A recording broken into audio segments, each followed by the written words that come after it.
I'm going to give you a sneak peek now of a place that very few of us ever get to go to, a shelter. It's a place of homelessness, mental health problems, but also a place of hope. Now tomorrow on Here and Now, we're going to dedicate the entire last half hour of the show to a documentary. It's called Persons First, inside the Wiseman Centre. Here and Now's Megan McCabe has worked on this. Megan, tell me about the title. Well, that's the whole philosophy that the Salvation Army Wiseman Centre is based on. And the Wiseman Centre is the shelter at the edge of downtown St. John's that we go in for this documentary. So everyone there is a person first, no matter, your background experience, where you've been. They don't consider anybody a drug addict. You are a person with an addiction. Okay, so give me a sense, who are we going to meet? Oh, well, some of the people are down around here. You might recognize them from panhandling, or some of them going through provincial court in Atlantic Place.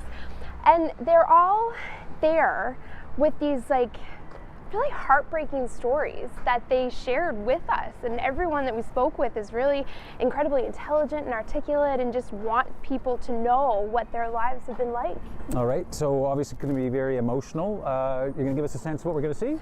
I really hope people will watch the documentary, so I'll just give you a little bit. There was one man that we spoke with who had been to jail for attempted murders and bank robbery, and another man who was diagnosed schizophrenic in his 20s and has been living there for about 10 years. A long time. Yeah, some really, really interesting stories. Okay, well, I look forward to seeing it, so we're going to take a look? We will, right now. This big red house is a refuge for some of the most vulnerable people in our province. We always believe this. People's lives can change. We believe that God loves everyone as they are, but He's not willing to leave them there. He wants them to change for the better, and that's our mission here, to help them to reintegrate into society. With roughly $850 a month income from the government and his criminal record, Balsam figured he could only get another cheap, no-questions-asked room in a shared house, known as a bedsitter, until he found this. It's impossible for somebody to come out of prison and to go into a halfway house and then be put into a bed-sitting room and make it.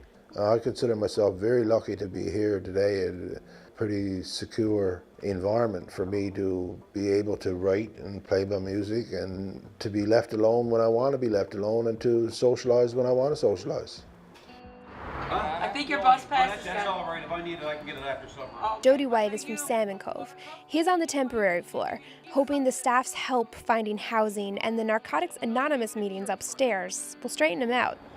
What you need when you're an addict or you're down like that, you need support, right? And that's hard to get. But here is now. What percentage of people who get in trouble with the law are living in poverty, living in bed sitters like that? We are not poor by choice. We've got whatever problem, we've got whatever trauma, so it is.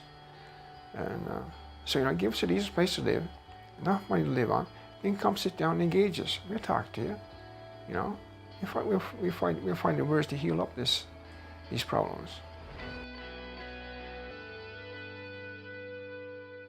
Looks interesting. A lot of deeply personal stories. Absolutely, yeah. I'm sure will be told. Yeah. And I know that Megan was given incredible access for this story, so that's why we're giving so much time to it. But they got some great stuff, some fantastic access. And all of these places in our province right now are so busy because of what's happened with the economy. So you're not going to want to miss it, right? Yeah. And if you want to see it, of course, you can see their stories during the last half hour of Here and Now tomorrow night.